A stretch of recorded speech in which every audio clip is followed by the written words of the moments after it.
కూటమి పరిపాలన వచ్చింది. అభివృద్ధి, డెవలప్‌మెంట్ ఎట్లా ఉంది? బానే ఉందండి. చంద్రబాబు నాయుడు పరిపాలన ముందు తెలిసిందే కాబట్టి మనకు పర్లేదు. ఇంకా లాస్ట్ 5 ఇయర్స్ చూస్తే ఇంక తెలిసిందే అన్ని అమ్మకాలు తప్పించి ఏమి ఉండవు.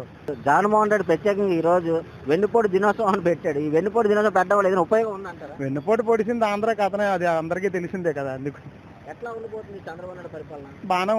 బానే ఉంటదనేసి మేము అనుకుంటున్నాం. ఇప్పుడు అమరావతి రాజధానిగా ప్రకటించారు క్యాపిటల్. సంవత్సరం ఉండగానే మనకు ప్రకటించారు. ఇంకా 4 సంవత్సరాలు ఉంది. ఎట్లాంటి డెవలప్‌మెంట్ ఉండబోతుందంటారు? ముందు క్యాపిటల్ పోలవరం ప్రాజెక్ట్ అయితే గానీ మనం చెప్పలేం కదా! ఇతను ఉండగా అవి కంప్లీట్ అయితే మనకి మంచి బెనిఫిట్స్ ఉంటాయని మంచి కంపెనీలు వస్తాయి. ఇప్పుడు మెగా డిఎస్సి ప్రకటించారు. తర్వాత ఎల్జీ కంపెనీ లోకేష్ గారు తీసుకొని వచ్చారు. ఎట్లా ఉందని ఇవన్నీ చూస్తుంటే ఏమనిపిస్తుంది? అదే చెప్పాను కదండి, ఐటీ కంపెనీ రంగంలోనే అయితే లోకేష్ గారు బాగానే చేస్తున్నారు.